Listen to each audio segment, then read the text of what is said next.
You're listening to The Lyndia Grant Show. Think on these things with Lyndia Grant. Good evening, Radio 1 listeners. Thank you for tuning in to The Lyndia Grant Show. Spirit 1340 WYCB. It is the oldest gospel radio station in Washington, D.C., and it is the first contemporary gospel outlet in the United States. We are so happy that you have joined us today. We've got another exciting show for you. First, we're going to hear from our own Dr. Julian Melvo to talk with us about politics and the economy.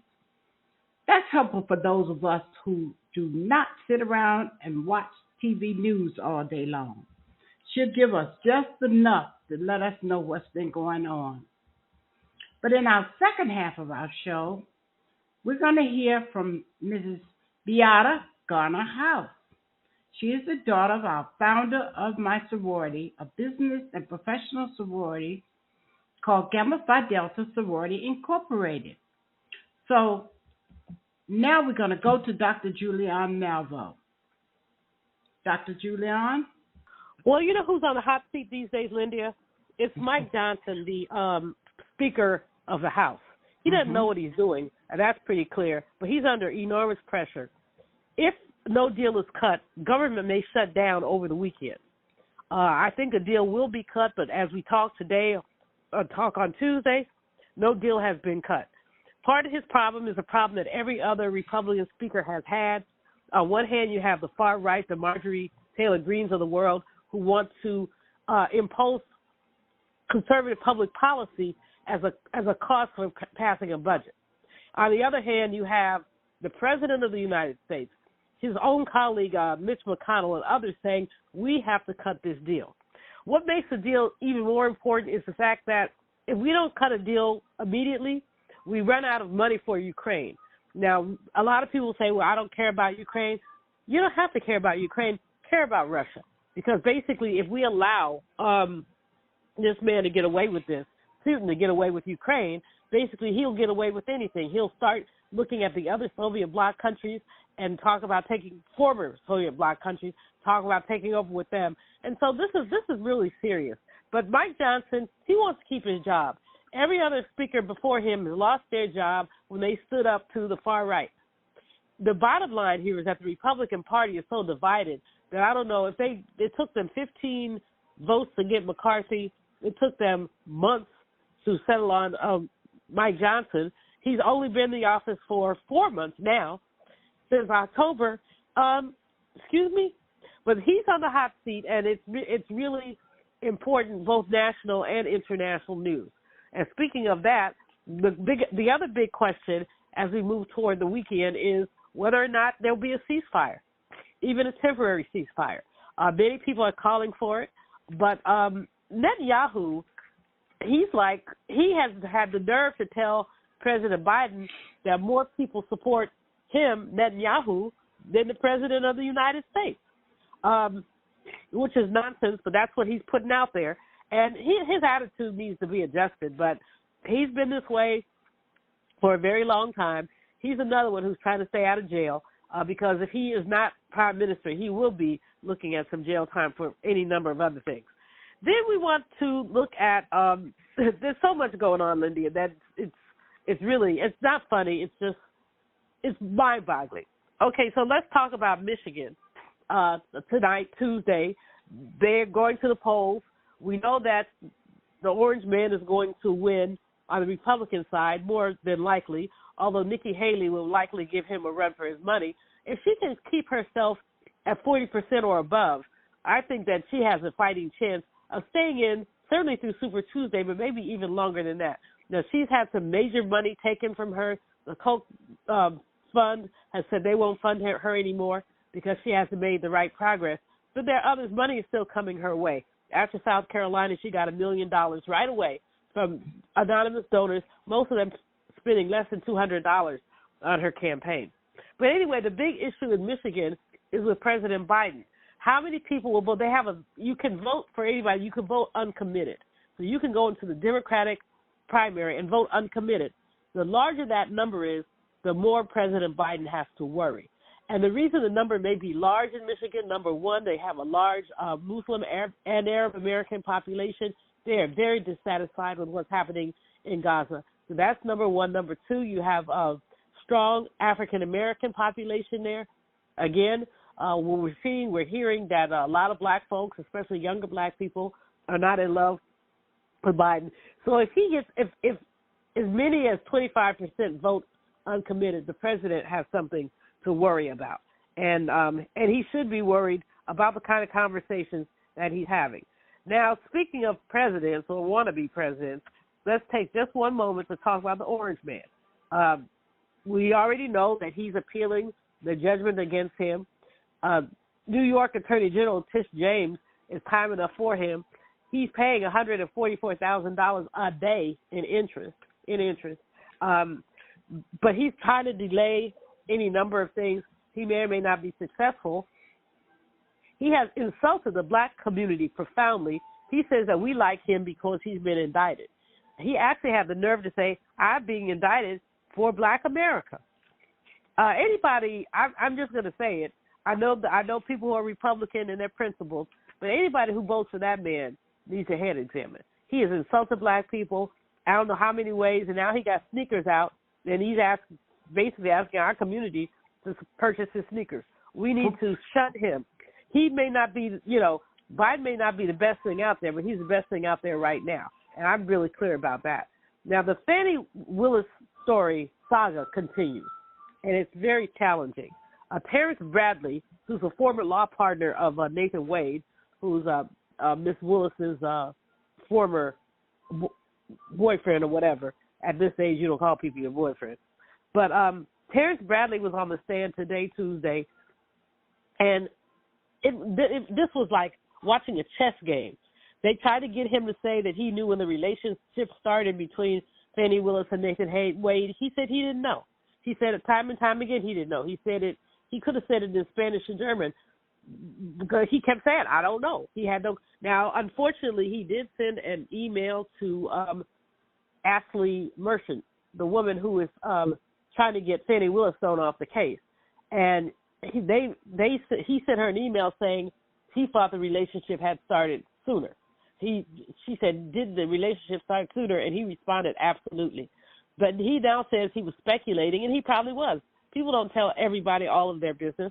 But in any case, Terrence Bradley, they have actually, the judge told him, go away. He has to come back. The judge is going to talk to him to see what he knows and what he doesn't know and what is covered under privilege. Now, the interesting wrinkle here, Terrence Bradley and Nathan Wade were law partners until Mr. Bradley was accused of sexually assaulting one of their staff members. That caused him to leave the partnership. And so many are wondering whether Mr. Bradley has an axe to grind and he's angry with Mr. Wade. Sounds like. It very, very well could be. So now, let's just take a minute and laugh. Just to take a minute and laugh. I mean, we all know that inflation is out there. It's coming down, but it's not coming down quickly enough. I went to the grocery store today, and I was amazed at a couple of the prices. I'm like, what? The last time I saw this, it was X. But in any case, the CEO of Kellogg, his name is Greg Pilnick. Mr. Pilnick says, well, if you're worried about inflation, just have cereal for dinner. Just laugh, Lyndia, because you got to laugh at that. He said, just have cereal for dinner. And so he's gotten a lot of backlash on that. And quite frankly, while inflation is up, cereal costs are up even more than regular inflation. Cereal costs are up 27% over a 4-year period. So, those Frosted Flakes come with a heavy budget wallop. But even more than that, I mean, this is non-nutritious. Frosted Flakes and all those breakfast cereals that are laden with sugar are no substitute for a good, piece of chicken and some green beans and some mashed potatoes.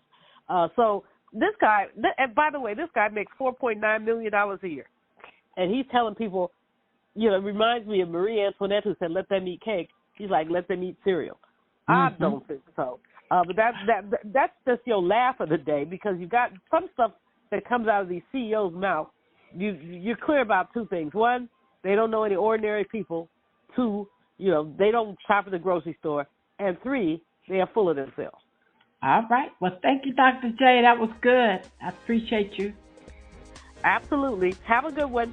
All right. The same to you. Now we're going to go to our commercial break, and then we'll be back in a moment. If it wasn't for my care coach at AmeriHealth, I probably wouldn't be so healthy right now. As a man, we don't get checkups or see a doctor regularly anyways. It's probably just a man thing because none of my partners go either. We know we should, but we just don't, and hope it works out. So what changed for you? AmeriHealth assigned me a care coach, somebody that gives one-on-one help, answer questions, explain things, and help set my appointments.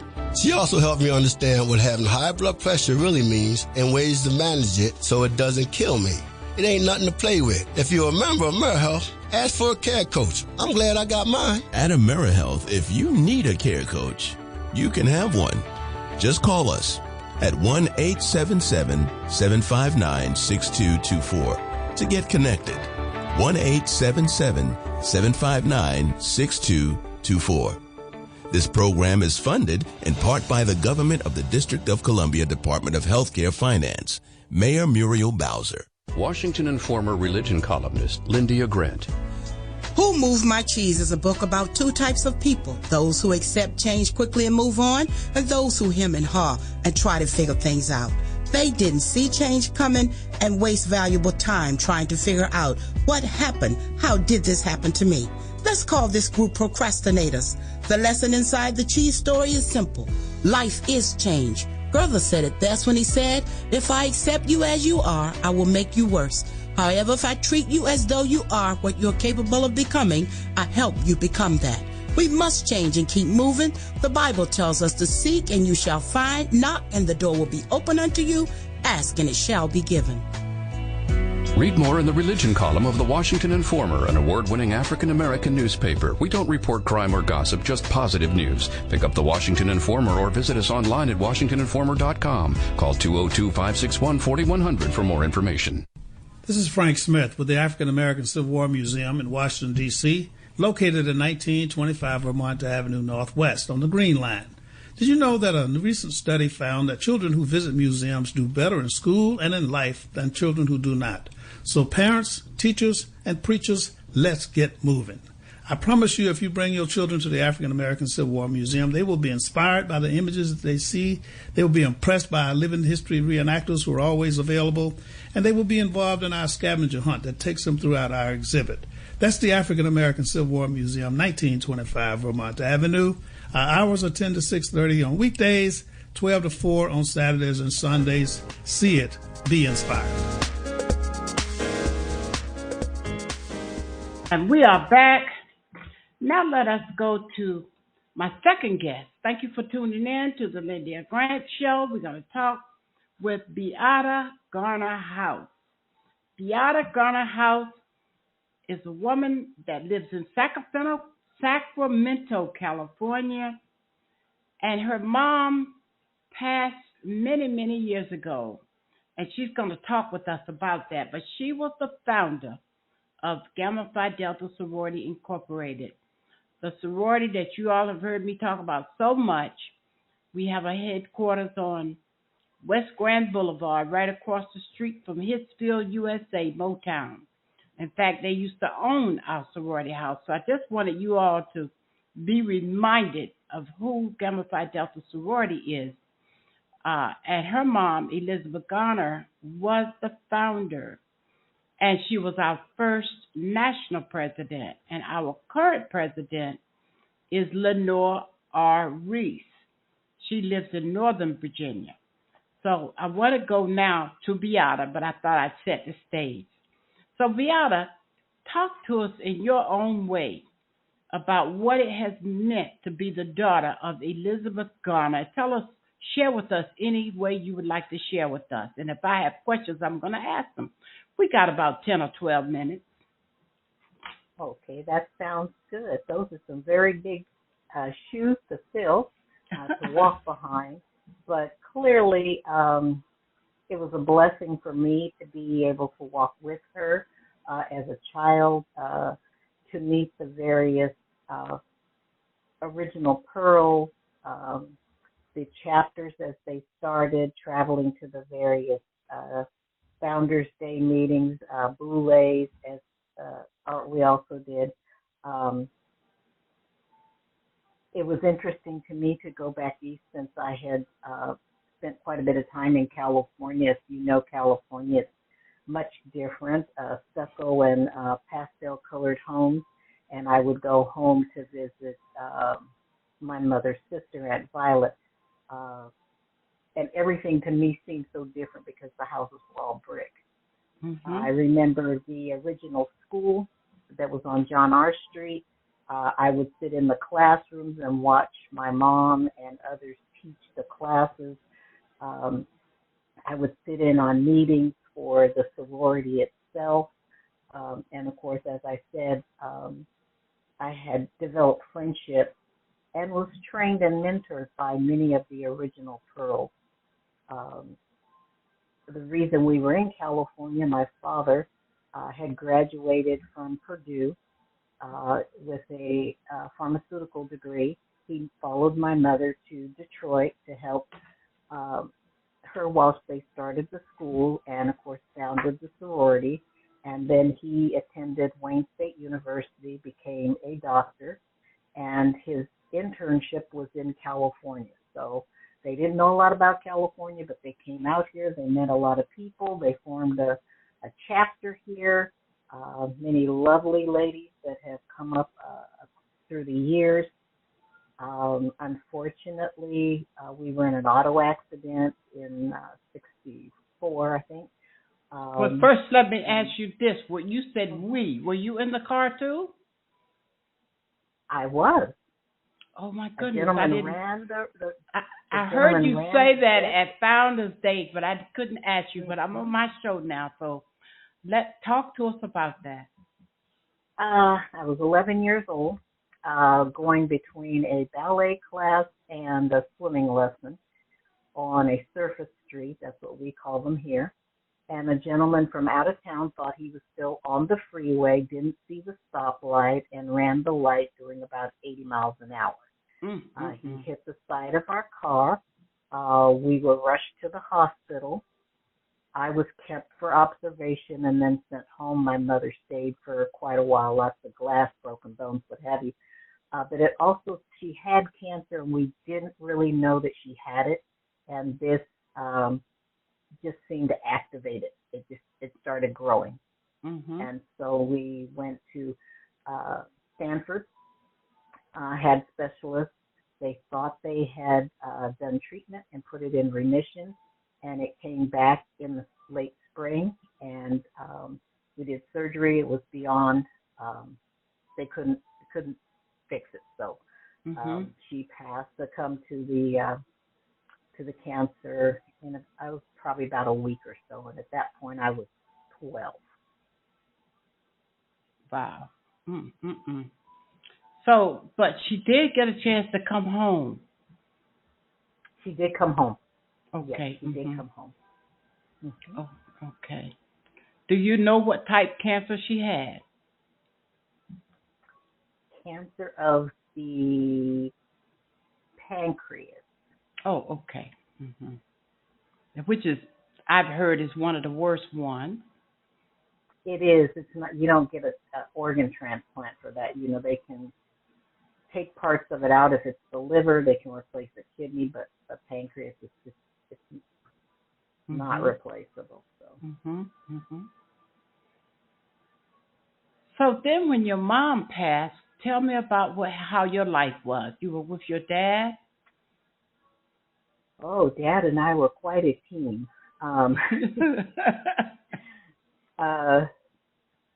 One of our original Pearls, Ruby Tipton, is my godmother, and she lived here. She stood in for almost every event that I had, all my piano recitals, all of my ballet performances. She was there, and she mentored me and kept me abreast of everything going on as far as the sorority. But as I got older, my goal was to become a ballerina. and you just didn't have black ballerinas. I went to the top of our Sacramento Ballet Company here, and did the leads until I was ready to go to college. I went off to college. I went locally for a year or so. Then I did computer programming, COBOL, Fortran, and assembler language. Then I went to Cal Poly, San Luis Obispo. And then I came back and decided I was going to go into banking and finance. I became a operations manager for one of our local branches. I traveled the state to train other managers. And then I said, I'm kind of tired of this. And I switched over to IT. And I was in IT security until this last fall when I retired. Oh, is that right? Oh, my goodness. Well, you're somebody that we can talk to about IT. My goodness gracious. Sometimes I have questions. Oh, my goodness. My daughter and her husband both were in IT, so they helped me a lot. But when I was going to Trinity College, I remember I learned some stuff, but there's another whole component of what goes on the inside, and when you're creating websites and the codes and the commands, and there's so many things. It's so much. It is. So, it is. But anyway, I tell you, this has really been wonderful hearing from you, meeting you, and I just thank you because I met you because you contacted me when Dr. Violet Ponders, Elizabeth Garner, Violet T. Lewis's granddaughter. When we had Founders Day about 3 or 4 years ago, she was our guest speaker, and I did a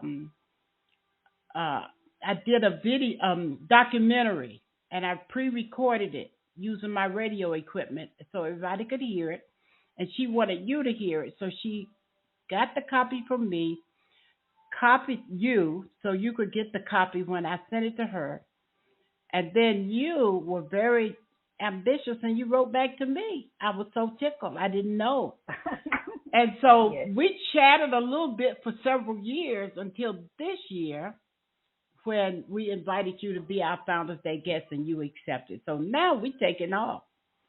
I'm telling you, this has really been wonderful getting back in touch with you. Thank you for having me. Yes, thank you for being my guest today. We look forward to doing much, much more with you. And just give us any closing comments you want the listeners to have, because I'm going to be posting this so Soros can hear it too. My closing remarks would be to continue on the path that my mother and her sister Violet Lewis had started.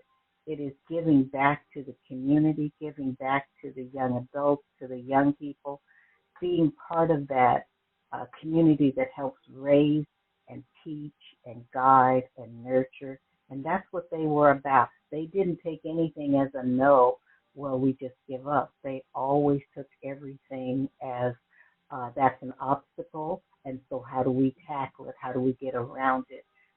They never gave up, and that's one of the things that stayed in my mind, is just to never get up. You may be knocked down, but you get back up, and you keep walking, you keep going. And so I want to see the sorority continue to do that, to reach out to the community across the U.S., to reach into the colleges, the high schools, the elementary schools, and nurture the children. They just need it, and so many of them are just left behind. Indeed. I thank you for those comments today. Everybody's going to enjoy hearing from you. And this show will air on Friday. We pre-record now, so I thank you so much for being my guest today. Welcome. I want to say doctor, but this is Beata Garner. Beata Garner House, yes. House, that's right. Beata Garner House. And I thank you so much for being my guest today. So we're going to go to our close now. Thank you for tuning in to today's show. I hope this show with Dr. Julianne Malvo, our weekly commentator talking about politics and the economy, and Beata Garner House, the daughter of our founder, Elizabeth Garner, speaking with me from Sacramento about her mom, which we wrote about in our column this week for Black History Month. So although Friday is March 1st, that's Women's History Month, so she fits both of them. And so the column is about her this week in the Washington Informer Religion column.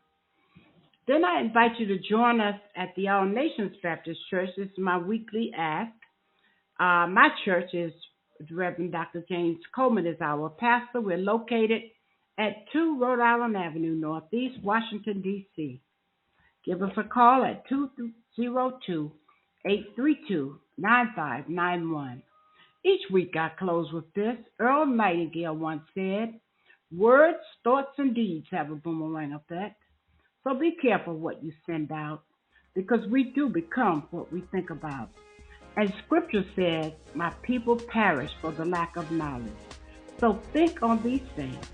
From the Lyndia Grant Show, I'm your host, Lyndia Grant. Until next week, good day.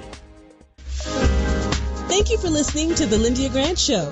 Think on these things with your host, Lyndia Grant.